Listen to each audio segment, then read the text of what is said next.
We have a very beautiful person with us today. Her name is Niharika Nangia, a very good friend of mine, a passionate mother, and an organic farmer.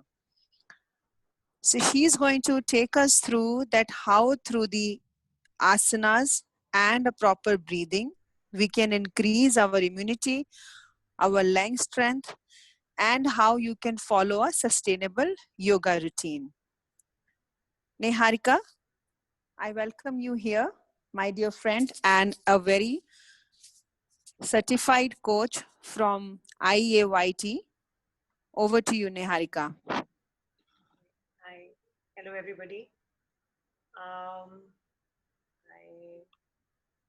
can't see anybody's faces, so maybe I can suggest open up. Yes, I will also introduce my colleague Prateek here, who is managing the whole function of making this program very smoothly. Prateek, can you please ask people to switch on their videos, or you can ask them because Niharika wants to see their beautiful faces. Whomsoever is comfortable, please switch on your videos, please. She really wants to see that. Just like in this new age, to have a human connect, have a face. So, okay, I can see some of the faces. Carry on. Yeah. Nice, nice. It's nice to be in a circle. Normally, the practices are done with people sitting in the room. So, if later on you feel like.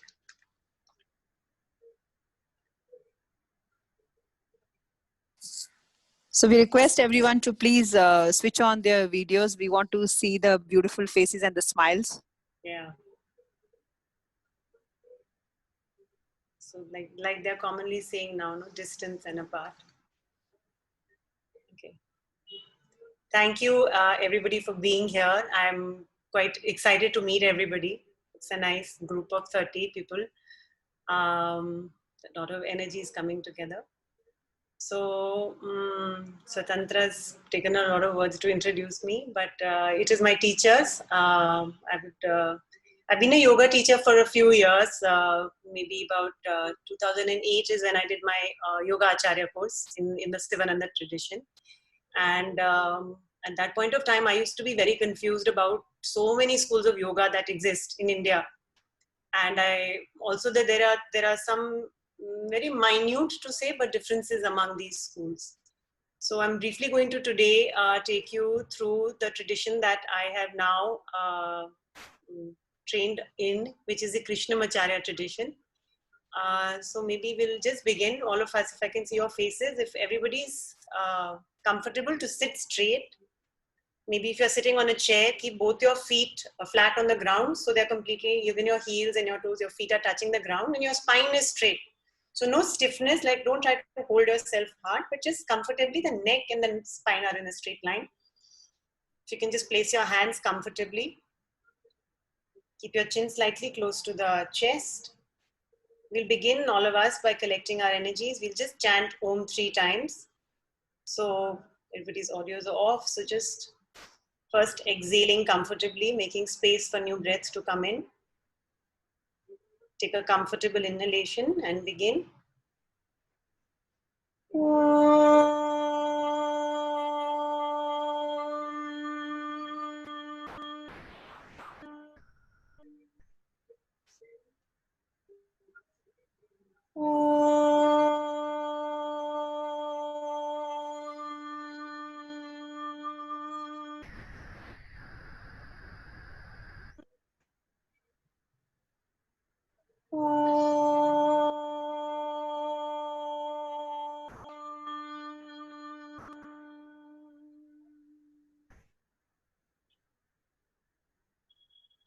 I'm going to chant a prayer which I also wanted to share with the group.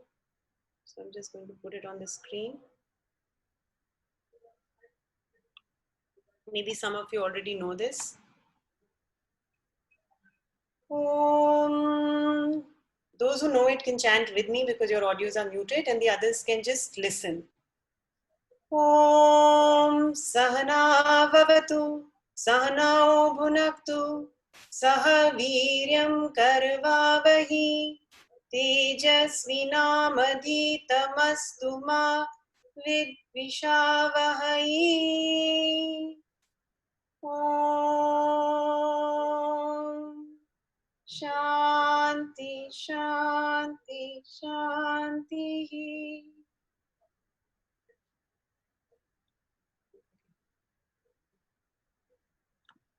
Okay, so I'm here to share briefly about the Sri Krishnamacharya's tradition. I don't know how many of you know or have heard of the Krishnamacharya tradition. He himself was an introvert. He never really went out of Chennai. And in his tradition, he has many popular disciples. So I'm going to briefly speak. I'll share a presentation. I've made a short PPT. I mean, I can't really put everything about him into a few words, but I'll share some PPT. And I was here to think that I'll offer some small practices to understand what is unique about Sri Krishnamacharya's this tradition versus other practices. So maybe I'll begin by sharing this PPT with you.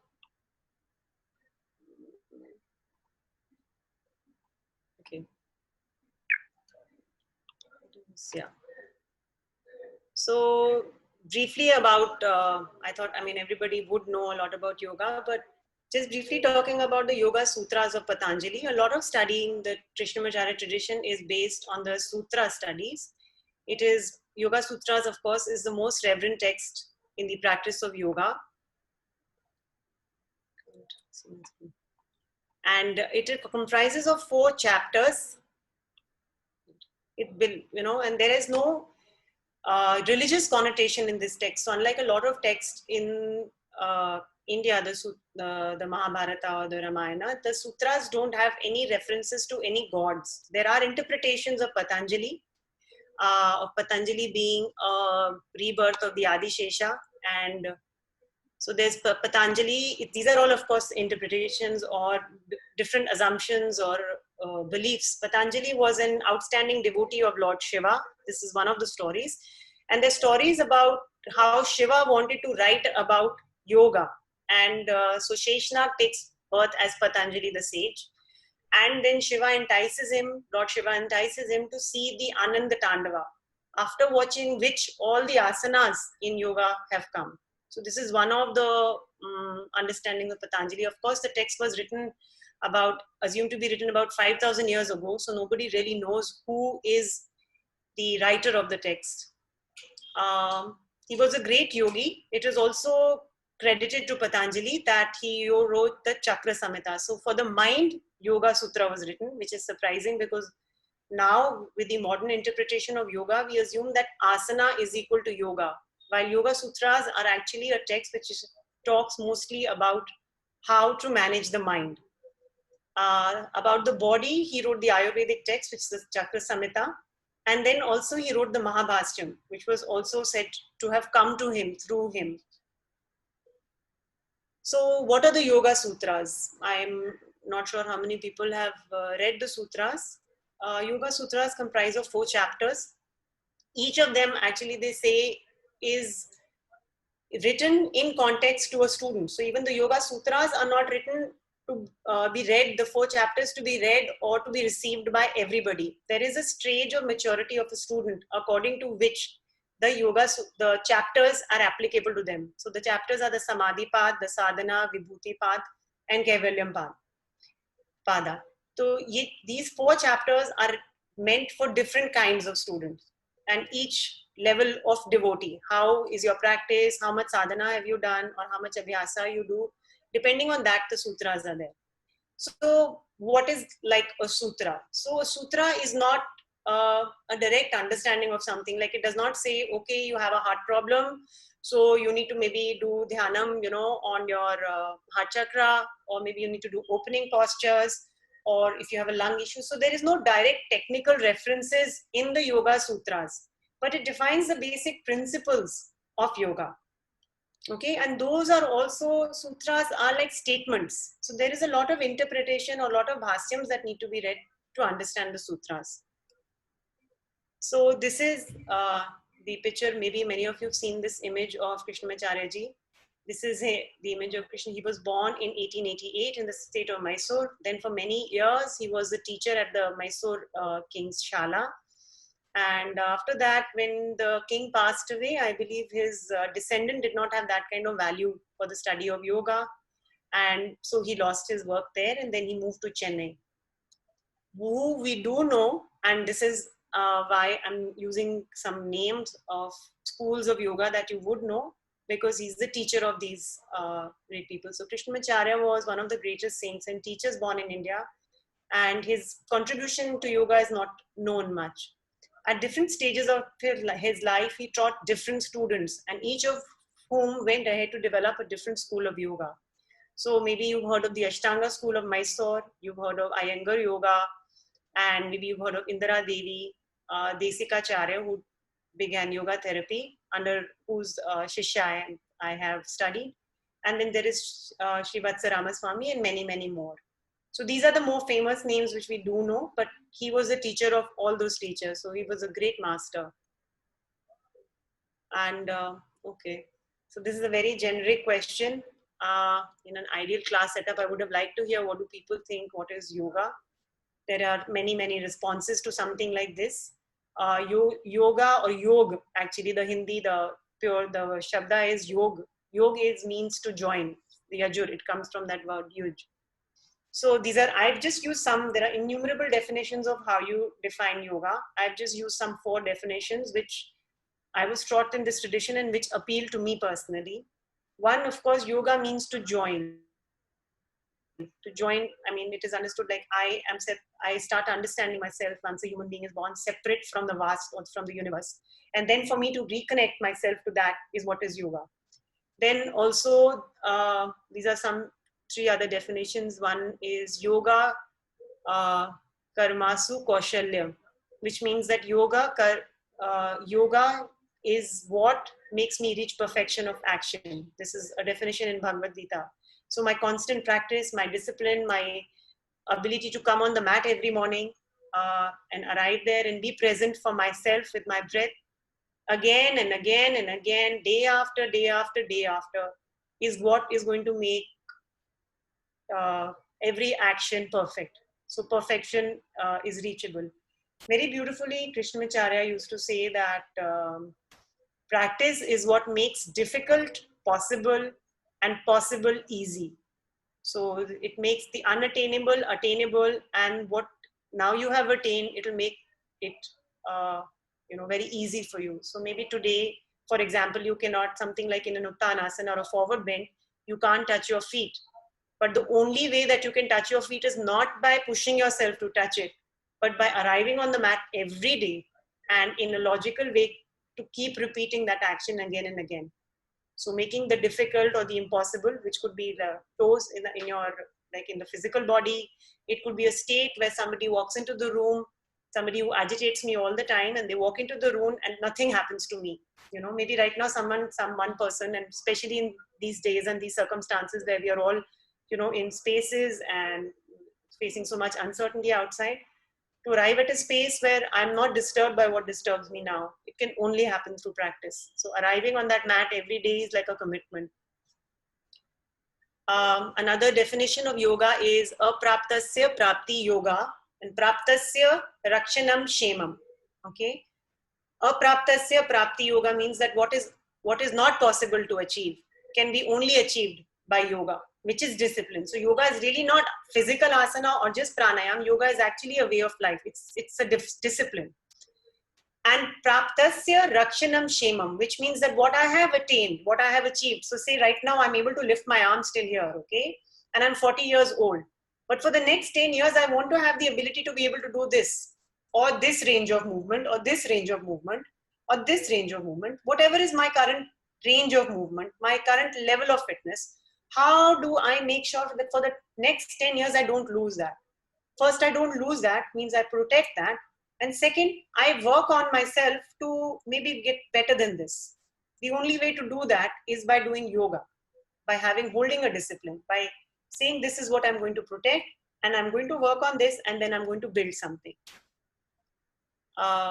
Another definition is yoga Chitta Vritti Nirodha. This is in the first chapter, and I think it's very common. You must have heard.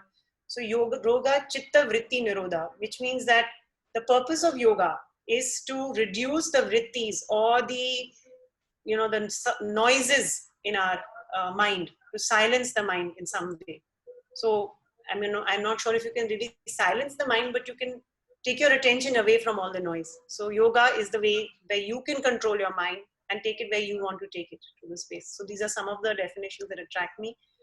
And of course, this is a statement I've taken from Desikacharya's book, The Heart of Yoga, where he says the Yoga Sutra defines yoga as the ability to direct the mind without distraction or interruption.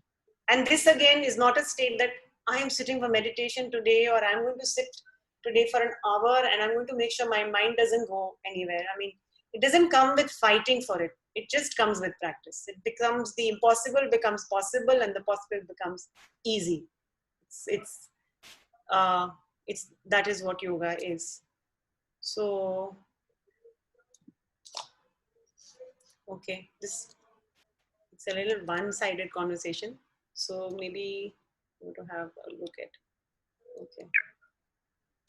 How do I move this? Okay, so before I come to principles of practice, maybe we can all sit together one more time. I'm going to be fidgeting with this device a little bit because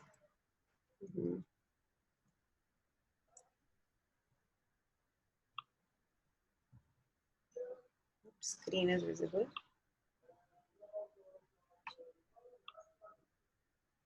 Okay, great.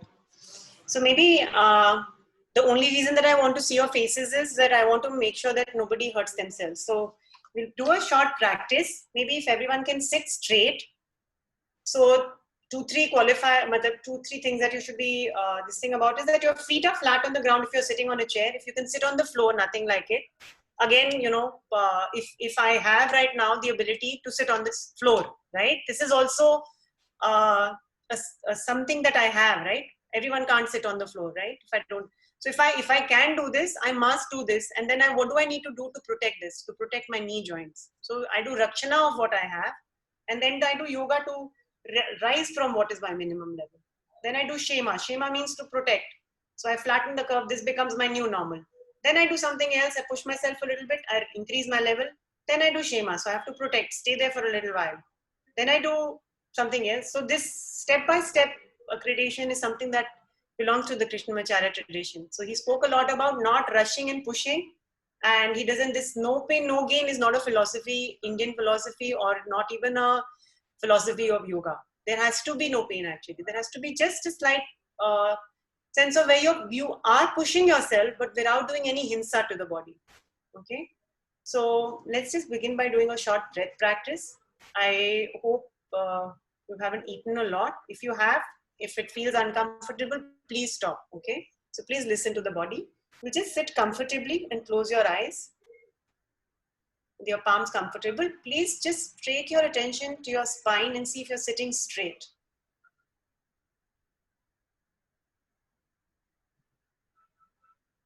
So your neck is in line with your back. Chin is slightly close to your chest, creating this bandha in the throat, the Jalandhara bandh. And take all your attention to your breath. So not doing anything, just watching how you're breathing. It's like you're looking at somebody else breathing.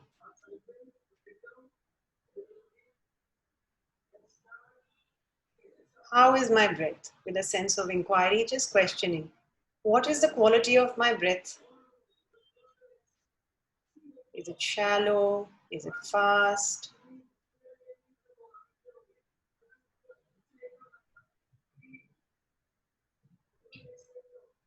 Am I breathing just from my chest? Is my abdomen moving?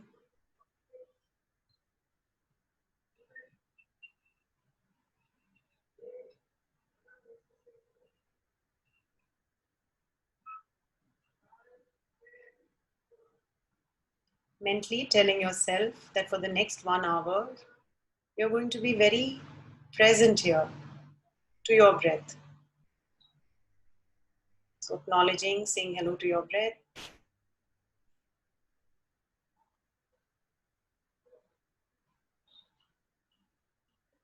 And the thoughts are coming. You watch your thoughts.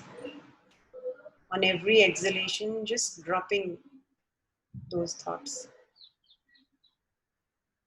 So just watch them and then come back to your breath.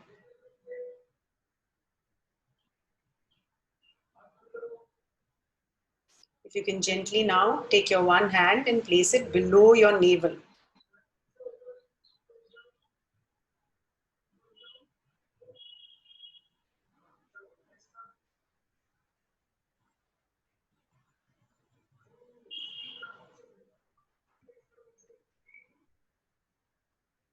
As you inhale, don't do anything but take your attention, take your mind to your chest. As you inhale, the chest expands. And as you exhale, you feel your lower abdomen pulled in. So just take your attention to your lower abdomen as you exhale. Next 6 breaths. You can keep a count with your finger if you need to. As you inhale, take your attention to your chest. And as you exhale, take your attention to your lower abdomen. No pushing, just shifting your attention.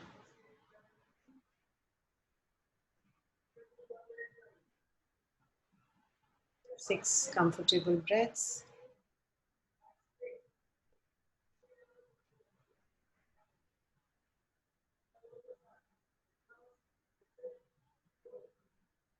Once you're done with 6 breaths, just drop the doing and observe your breath. Just watch what happened. I simply try to just take my attention onto my body and my breath.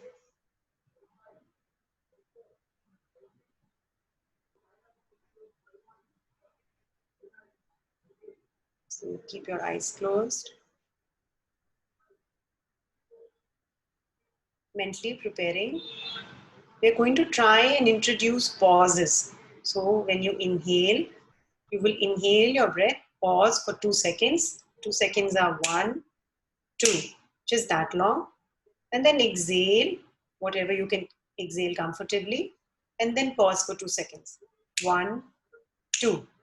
Okay, so each one of us at our own pace. 6 breaths, you can use your fingers to keep a count. When you're ready, just begin.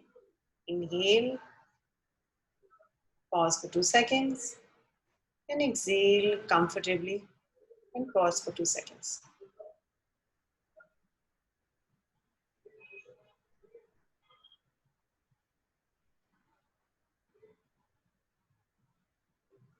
Inhaling what you receive from the world, from the universe, acknowledging, and exhaling and offering back to the universe. No pushing.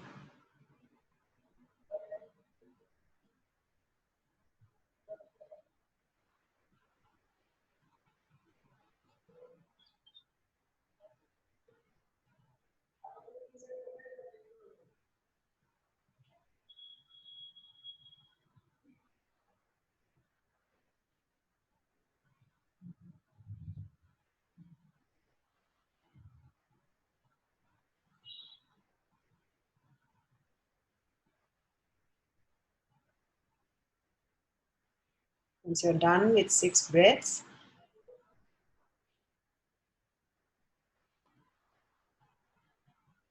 just stop, drop the doing, and stand back and observe your breath. What did this do to me? I try to control my breath, watch my pauses. How is my breath now compared to how it was before? See if you can make that assessment for yourself. If you can, it's okay. If you can't, it's fine. Just trying.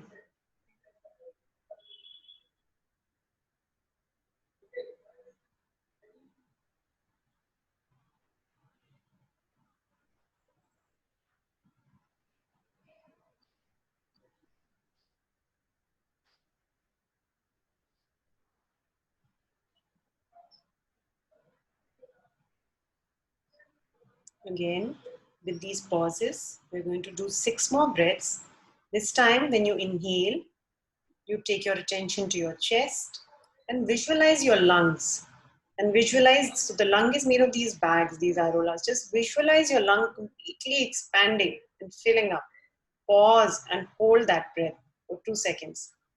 And as you exhale, gently pull your lower abdomen in and pause for 2 seconds with that breath expelled out. Okay, so we'll do 6 breaths consciously taking attention to our chest and gently pulling our lower abdomen in. So no hinsa, very gentle with yourself. 6 breaths. Whenever you're ready, begin. You can also use these 6 breaths to visualize and allow positive prana. So visualize some green trees. It is a time when the skies have cleared out. Just imagine all the beautiful breath entering your lungs. Hold that for 2 seconds. Allow it to just mix into your cell, the cells of your body. And as you exhale, allow the fatigue of the day, any negative thoughts, any anxiety, any news that you read that you can't deal with, just allow that to expel out as you exhale. So 6 breaths, making this exchange with the universe, taking attention to your chest and your abdomen.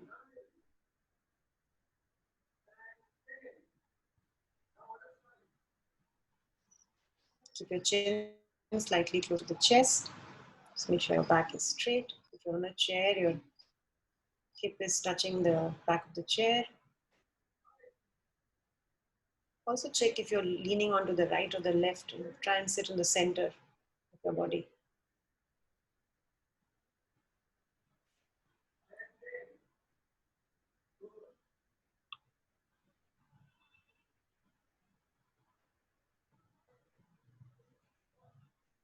And those of you who are comfortable can keep your cameras on.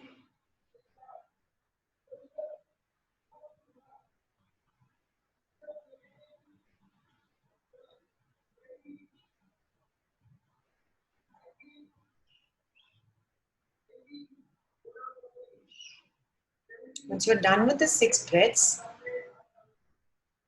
drop the doing and watch your breath. What did this do to my breath?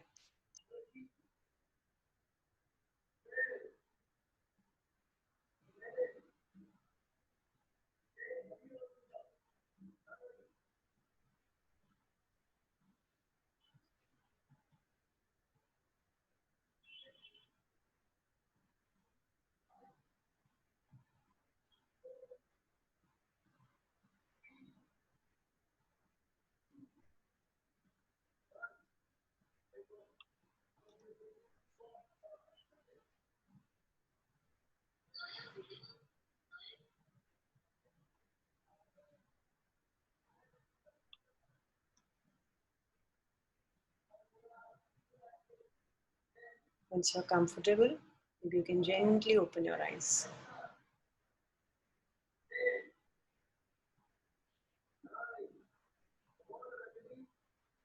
Okay, nice. So I would like to hear what everyone has to say. But just controlling the breath has some effect on the quality of breath before and after. So we didn't really do anything. So Krishnamacharya used to say that pranayam, and what is actually pranayam? Pranayam doesn't have to be a Kapalbhati or an Anulom Vilom or heart pushing. Pranayam is just trying to put a niyam on your breath, niyam on your prana, how I'm inhaling and how I'm exhaling. So once we try to put a bandhan on that breath, or try to put it within something, we from the breath we move into controlling the mind.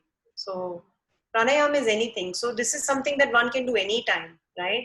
And he used to say anyone who can breathe can do yoga. So you don't have to, do all those twists and everything to be able to practice yoga. If you're able to breathe, you can practice yoga. So it's as simple as that. And there are 4 components of breath. Okay, so I should have told you. Maybe I should have told you before. So there is an inhale that we do. Correct. So that's the inward breath. Then there is a hold after inhale. Okay, we hold after inhale. There is an exhalation, and then there is the after the breath is emptied out, there's a hold after exhale. So the breath has 4. So these are called kumbhas. The holding of breath is called kumbhas in yoga. So the inhale, the hold after inhale, the exhale, and the hold after exhale. All of pranayam is to multiple combinations of this. You know, you inhale for a count, then you pause for a count, you exhale, and we do it gradually. We build capacity for it gradually. So if I can move to the next principles. So one of the principles of Krishnamacharya tradition is, is ahimsa. So can you see my screen? Okay.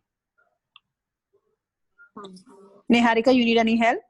Yeah, can you see my screen, the shared screen? Yes. No, we can't see your shared screen. Now we can see it. Yeah. I'm on the wrong slide. Yeah, we are good. Yeah. Okay. So I'm going to just talk about the principles of practice. Yeah. So one of the principles of practice is ahimsa, which is non-violence. Okay, of the Krishnamacharya tradition, maybe of all practices. I'm just speaking because I know of this tradition. So what does ahimsa really mean? You know, I think even the yamas and the niyamas, they're such big principles. I mean, I am nobody. I mean, but how I briefly understand the principle of ahimsa in asana practice, okay, on the mat. I mean, and we can also talk about life experience. Ahimsa on the mat would mean to know after beyond which point am I injuring myself, or after which point am I doing hinsa to my body. So sometimes, I mean, and I see this a lot, sometimes people say, okay, I can inhale and hold my breath to a count of 13 or for 2 minutes or, you know, for 1 minute. But what is that? I am doing that to my body and I'm creating what is it called? That lack of oxygen in the body. I'm probably putting my organs at stress by doing that and pushing myself suddenly to that. I am not saying that you don't have the capacity to do it. You have a capacity to do it, but we need to arrive there in an organic way. Again, arriving on that mat every day, creating that discipline, having that dedication to realize that this body of mine is only a vahanam. Okay, this is my true home. And I need to do this, and I don't own this body. And I think this whole virus around us is teaching us that I don't own this body. I have been given this body, and this is the vahanam through which I'm going to function in the world. And then I cannot be violent towards this body. I have to nurture this body, and I'm responsible to take care of it. So arriving on the mat every day, it is not impossible to do, you know, maybe even the headstand or the handstand, or if you fancy any kind of asana. But the question is to make that commitment to in a loving way, you know. I like how this woman's hugging herself in that loving fashion to arrive there. Okay, so arrive on the mat every day and in a loving fashion. So one of the principles of Krishnamacharya practice, and a very vital principle, is ahimsa. And I would like to tell you this. I mean, it's something that I think happened with me myself. Being a yoga teacher, I used to think that, oh God, especially when you're doing a group practice, oh God, this girl started practice matcha after me, and look at her twist into that Marichasan. She can just, you know, do it so well. There's constantly that, you know, dialogue of comparison, that ego that arrives on the mat with us. You know, we don't arrive on the mat alone. We arrive with all our baggages, all of us. And then we push. And then we struggle on that mat. And what for? You know, we are all on different journeys. Our bodies are designed differently. We will eventually reach where we have to reach. And maybe I don't even need to do the Marichasan. You know, maybe somewhere else I can arrive at the benefit.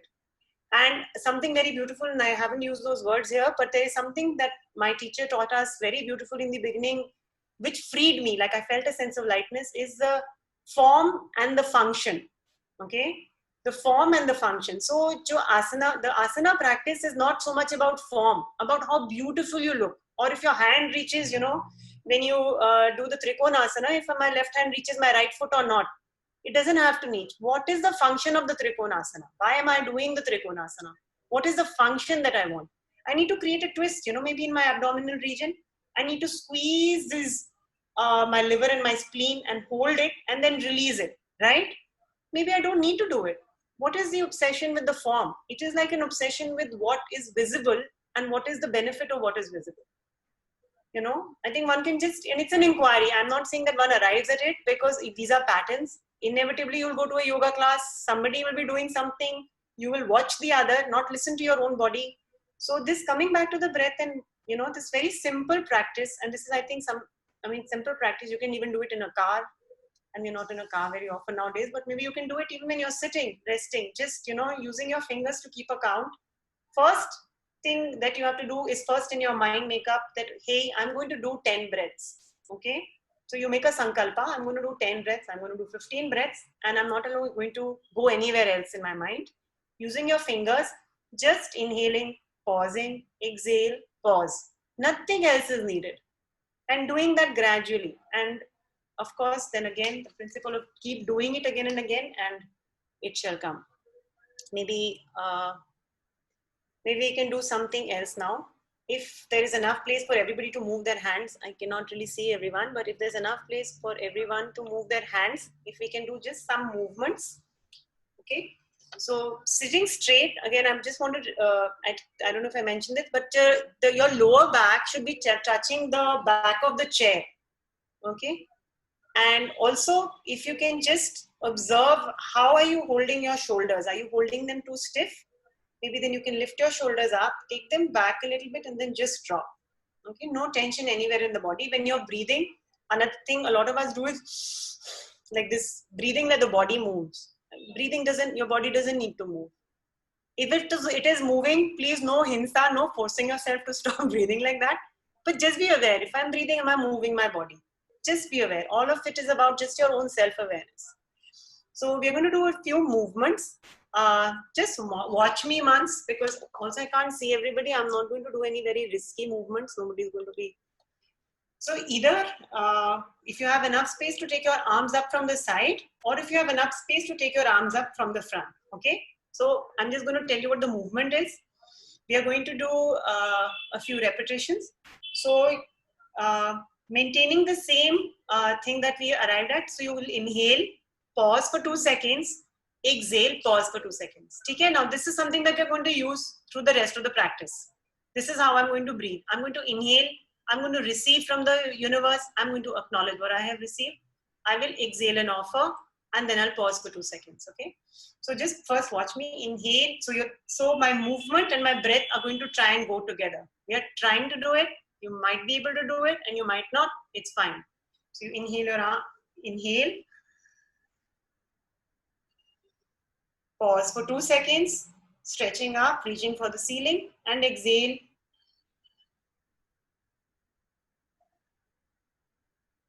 Pause for 2 seconds. Come to complete rest. So jitna breath hai, however long your breath is, that is going to be the duration of how long or short, how fast or slow your movement is. Okay, so take your arms by the side if you have that place, and take your arms from the front. Just see which one works. So let's do 6 movements. And because we're all sitting, you can even keep your eyes closed. Keep your chin slightly close to the chest.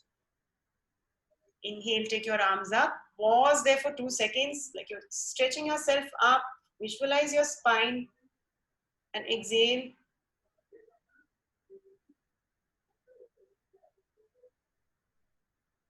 Completely relaxing. So your vertebra is these small columns. If you can just, when you're closing your eyes, just visualize your back. And as you inhale, you're lifting and making spaces between those each vertebra. Just visualize, you're stretching it up. You know, a lot of sitting just kind of presses those vertebrae together. Just visualize that you're opening it up, pulling yourself up to the ceiling. And keeping that openness, when you come down, don't bring your shoulders, your vertebra down. Just keep that up and just completely come to rest. Pause for 2 seconds.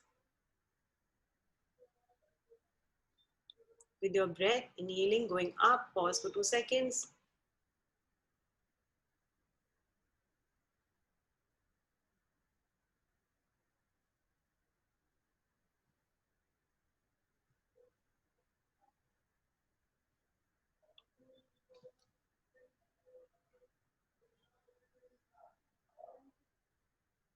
If there's any unnecessary stretching in the shoulders, just be conscious and exhale. When you come down, completely drop.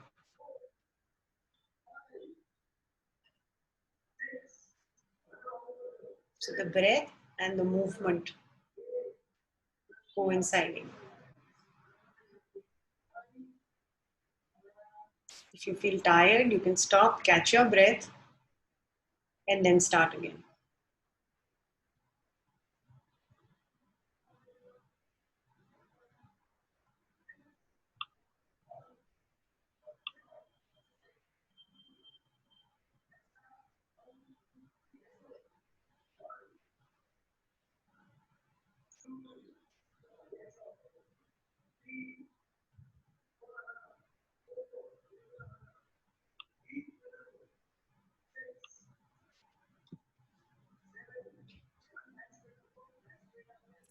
Done. Rakhi, have you done 6 times? Okay. Great. So once you're done, just bring your arms down. And just take your attention to your back. Okay. Just simple, some simple stretching like that.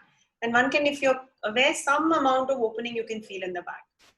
So it's a good idea if you're doing a pranayama practice to first just extend the spine slightly. Okay, so this is like just extending that spine. The constant sitting, you know, there's so much pressure. We are pressing those vertebrae down. We'll do one more variation, okay, of a sitting. We're going to do all postures sitting. What does this do to you?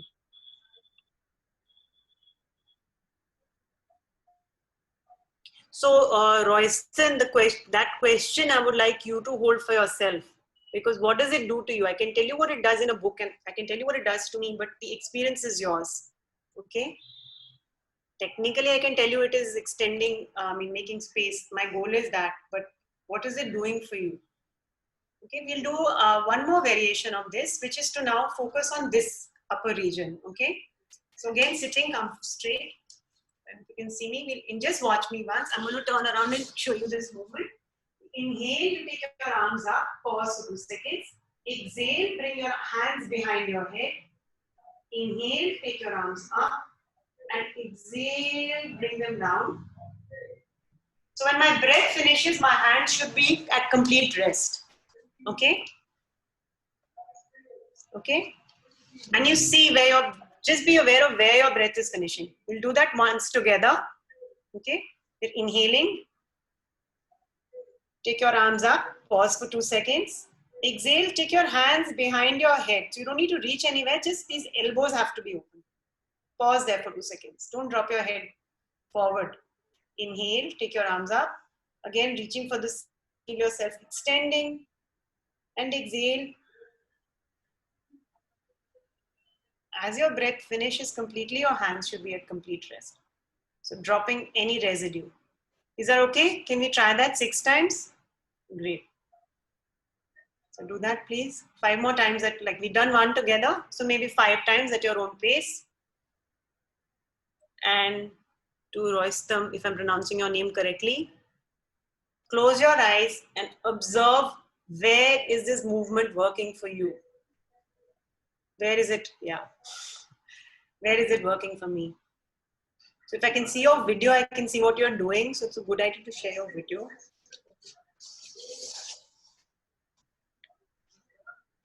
Try not to like, you can see some people just doing that with their shoulder, you know. Just be aware. Maybe it's some very strong habit. Try not to hold your shoulders like that. Just drop them.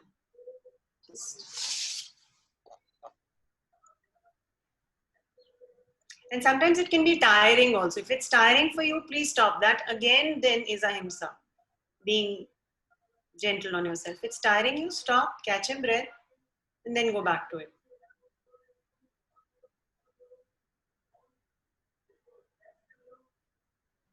And the idea is to just come back. Do that again, one more day.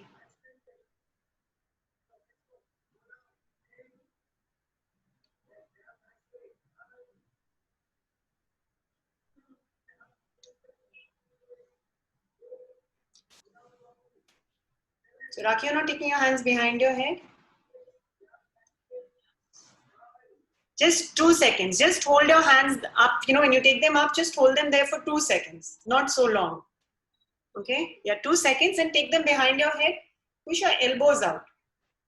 So we lengthen the spine, and this very simple movement is to work on this neck region. Okay, a lot of us hold a lot of stress here, working on the computer, chopping, in the kitchen, because we're not driving, but reading the newspaper maybe. So a lot of stress here. This is the area that I'm trying to focus on. See if you can feel it there. So push your elbows out slightly. Yeah. And then you can take your arms up.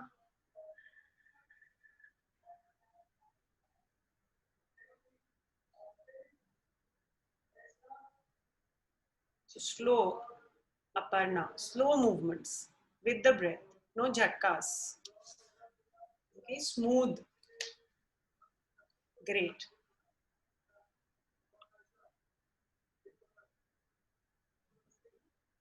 Okay. Okay. Thanks for logging it so late in the night. Okay. Great. So now can we close our eyes? And again, it might be bothering you or this thing. Just close your eyes and just observe, where did this work for me? The book might say anything, but what did this do to me?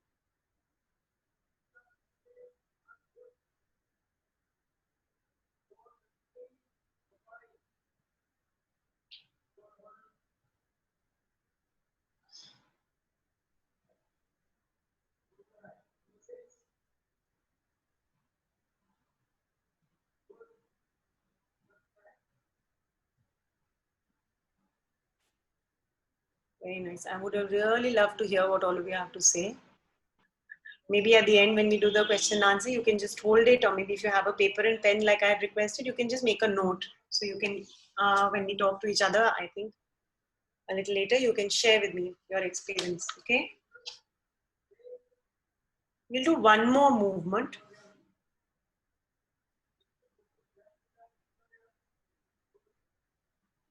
Okay. So watch me again. All I'm doing is I'm placing my right hand on my left hand is on my left knee, and I'm placing my right hand on my left hand. Okay. So I'm going to try and do a variation of a twist.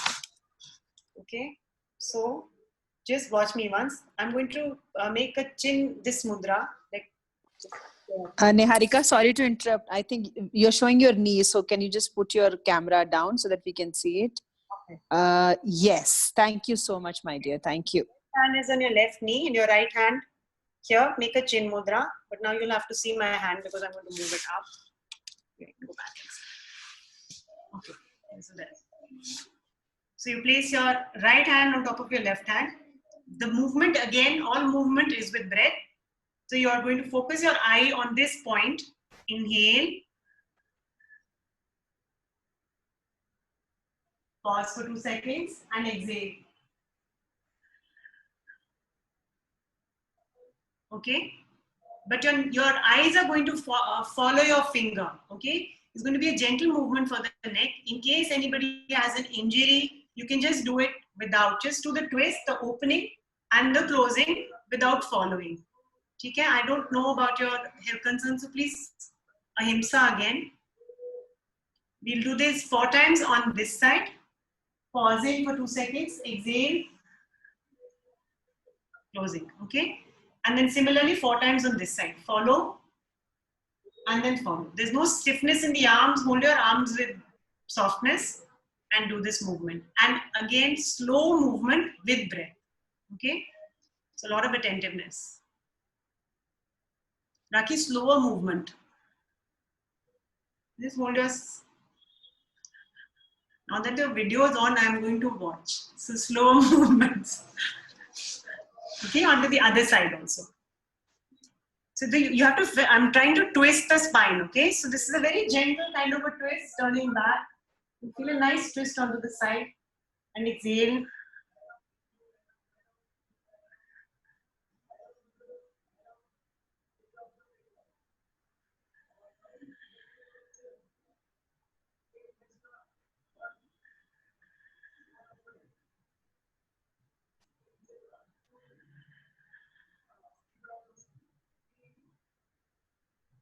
It's working on the neck. It's working to open each lung separately as you're inhaling and opening, making space. And as you exhale, Working on the eyes. Slow, controlled movement. Pausing for 2 seconds each time. Enjoying that twist truly.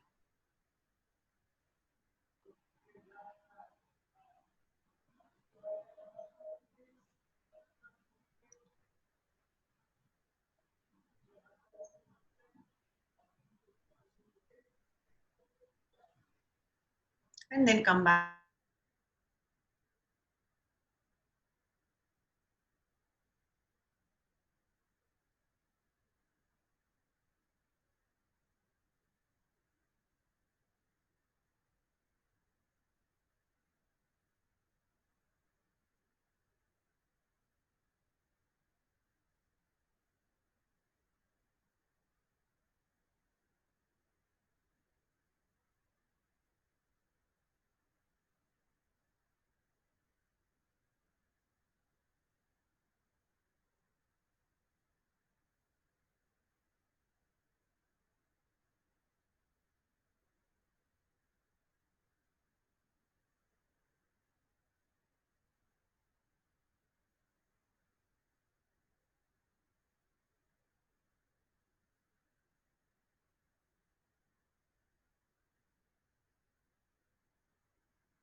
Dear all, I think we have faced some technical issues, so please bear with us. Pratik? Yeah, I'm just looking. Thank you.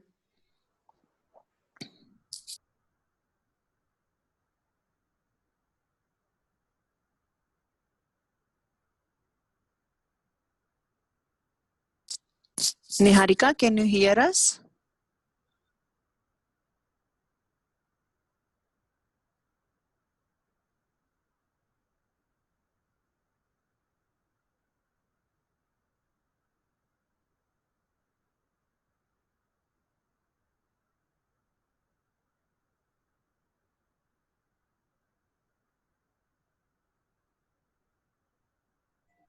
I think Niharya has disconnected for some time, so please bear with us. I don't think it will take too long, just 2-3 minutes max. Thank you.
No, webinar was for one hour, but that doesn't mean that we will not extend. We will just close it in the middle of some things. There is some technical issue.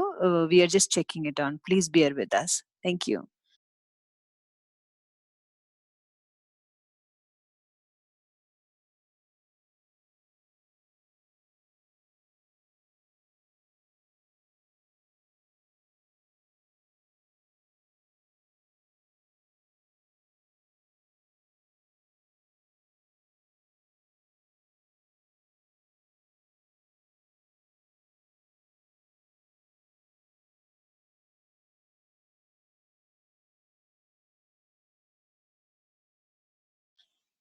I just spoke to Niharika.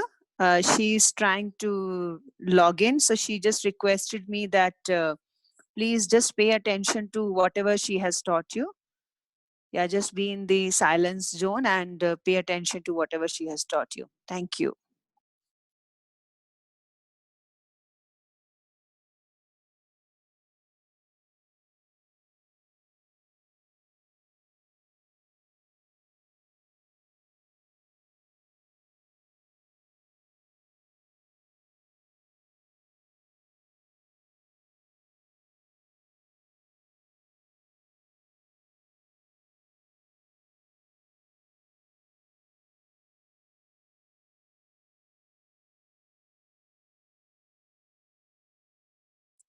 Welcome back, my dear. Sorry. No, it's perfectly okay. Everyone is enjoying your session. So in the meanwhile, they could write some good positive feedbacks for you. Okay, great. Great. So then I would have only asked you to observe your breath. Maybe everybody did that on their own now. So that's kind of a bit of the pattern. We do a movement with breath, and then we observe where that movement is working for me, right? And the idea is to have an intelligence of basically doing what is working for me and not doing what doesn't work for me. And I think we all have that sense. A lot of times we're in a yoga class, in a group class especially, and the teacher is asking us to do something, and inwardly we know, hey, don't do that, and we do it. I said, like I said, the ego goes very much with us on the mat, and those are the times when we come back home with injuries. I mean, it can happen in a gym, it can happen in a classroom, it can happen when you're driving. Just like to be aware of what is that voice telling me, and then making a connection with that voice. That's a part of how this tradition believes the ahimsa on the mat. I'm going to share the screen again. We're going to go back to the principles. Of course, ahimsa is one principle, and yeah. So this is again something that I spoke about as one of the definitions of yoga, which is apraptasya prapti yoga. Of course, right now I'm just talking about your capacity to build into an asana, something simple like touching your toes. Honestly, I don't think there is any achievement in life in touching your toes. Don't get anywhere. Nobody is happier by touching or not touching. But the guy or the person or the woman or any individual who arrives on the mat every day is definitely happier. They're making that connection with their breath every day. So what one cannot attain, one shall be able to attain by yoga, by discipline. And I've tried to use this image. Should have written, but what each of these blocks or these steps would mean is yoga. Okay, and then Shema would be to do that for some time. Whatever I achieve, I have to protect it, right? So I do a practice, I stabilize it, then I do another practice, then I stabilize it, then I do another practice and I stabilize it. And that is my goal. So another very specific thing about Krishnamacharya tradition is that it's not a goalless practice. And you don't do the same thing all your life. You don't have this set of 12 postures or 4 postures which everybody needs to do. First, there is no practice for everybody. Your practice is designed for you. It is designed with your intuitive sense of what do I need, what works for me. And when your practice is designed for you, it moves with your movement. So if I was doing this and now I can do this, I'm going to do this now. If I was constantly holding my hands into if I cannot do this, for example, the Anjali Mudra, holding a namaskar behind my back, maybe I can do this now. And I'll do this maybe for a week. Maybe I'll do this for 10 days. Maybe I'll do it for a few months till I arrive at being able to do this. Or if I have to do the Gomukh Asana and I'm supposed to reach my hands, maybe they don't reach. Maybe I'll use a towel. but I will keep doing this. What I'm going to do is, by yoga, it means I'm going to get up every morning and do this. And tomorrow, maybe I'll reach here. Then maybe I'll reach closer. Maybe eventually I'll be able to touch my hands, right? So then that is yoga, shema. That's another one principles of the Krishnamacharya tradition. Okay, this is something that we did. I just did something in sitting because honestly I can't see everybody and I don't want to do something. The practice of movement with breath. Actually, eventually arrive at movement within breath, but we begin with being able to just move our body with breath. So if your movement is slower, if your breath is slow and controlled, your movement will be slow and controlled. Okay, so this makes you very, very attentive. You have to be very present in your practice. You cannot be like, the mind wanders off suddenly. I mean, you're sitting on a beach, on your yoga mat, or you're thinking about what do I need to cook for dinner, or the mind is wandering off because, your daughter is climbing a table in front of you. Nothing. Your mind has to be here because there is so much attentiveness of where your body is, where is my breath, and coordinating your movement with breath. Another thing, and I think I've already spoken about this, I'm just put a little table here to be a little more detailed. To each according to their needs, as per their stage of life, as per the health of the individual.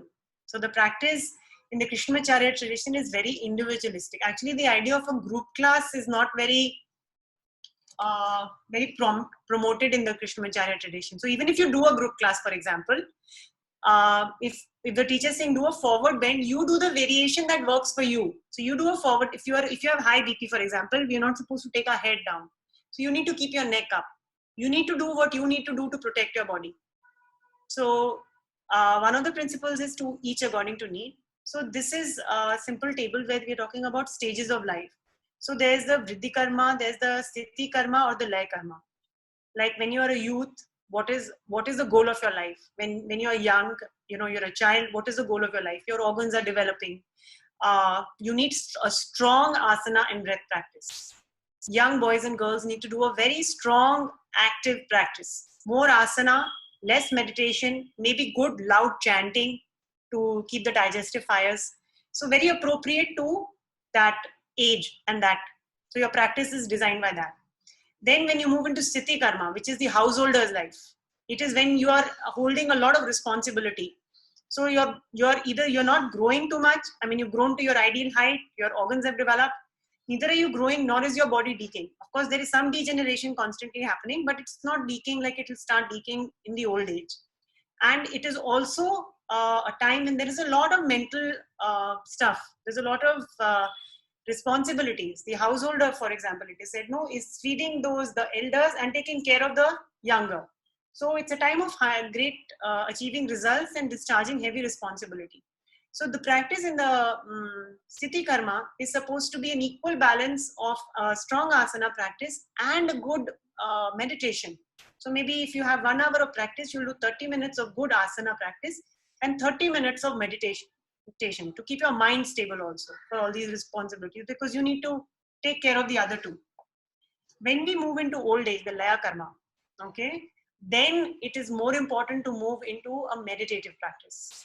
Okay, so maybe you do an asana practice, but maybe you give about 20 minutes or 15 minutes in an hour to a good asana practice. Then the asana practice, of course, the goal of all asana practice is to be able to sit in what I will not say meditation, but stillness. And that stillness can be with you the whole day. So you need to maintain mobility, you need to maintain your joint health, you need to maintain your organs, but not very high physical goals, more about maintaining and protecting the body, Rakshana. So intense meditation and the study of the sutras. So you move into more chanting, studying the sutras, studying the text, any spiritual text that calls you, Ramji, whatever calls you. So investing more time in that work. So these are some of the principles: ahimsa, yoga, shema. Okay. And those are a few of the books that I have used or the sources that I've used. And I think that's it. Maybe we can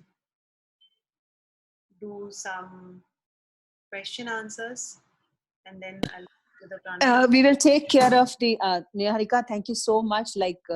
The one thing which I got from today is I'm definitely going on my mat from tomorrow morning or today evening itself. Maybe what I'm going to do that. Okay. That's the takeaway for me, definitely.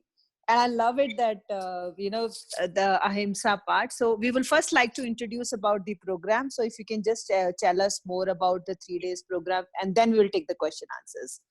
Yeah, So thank you. so I'm also started to be honest teaching online in a group now because of this change, and I'm seeing that so I've designed these 6 classes. It's a group of 6 classes. Just 1 second. I will just request Pratik to share the poster so that people can see what's there. Yeah, sorry. Let me put the poster here. Thanks, Niharika. Okay, so what does the poster say? It talks about immunity. Yeah. Tuesday, Thursdays, and Saturdays. Yeah.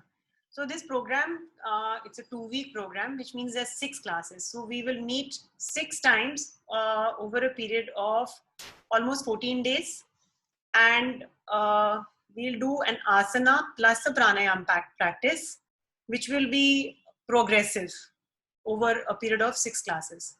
But the sankalpa or the commitment in the program is that we meet one day, I share a practice with you, you do that practice the next day, and maybe even the next morning. So we meet, say, for example, on a Tuesday, and you practice with me, I share that practice with you. Wednesday, you do that practice. And Thursday morning, maybe you just do the pranayama piece because we need to move. And then on Thursday evening, we meet again. So the goal for me personally is to bring you to a routine or a discipline where you are able to hold a practice for yourself over a period of time. Like, somewhere maybe get you hooked on to the joy that just a simple conscious breath can bring. I mean, that is, if you're able to feel the joy of your own breath, for me, the goal of this 6 classes or this whole program is achieved. And the rest is, of course, you're going to start listening to your own body and be able to see what you need, what works for you, to each according to their need.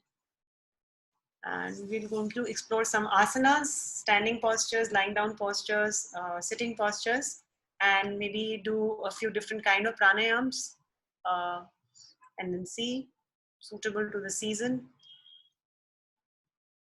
And maybe now they can ask me questions. Swatantra, is that okay? Yes. So anyone, please ask the questions or write it in. I will suggest that please write your questions in the chat. Yeah.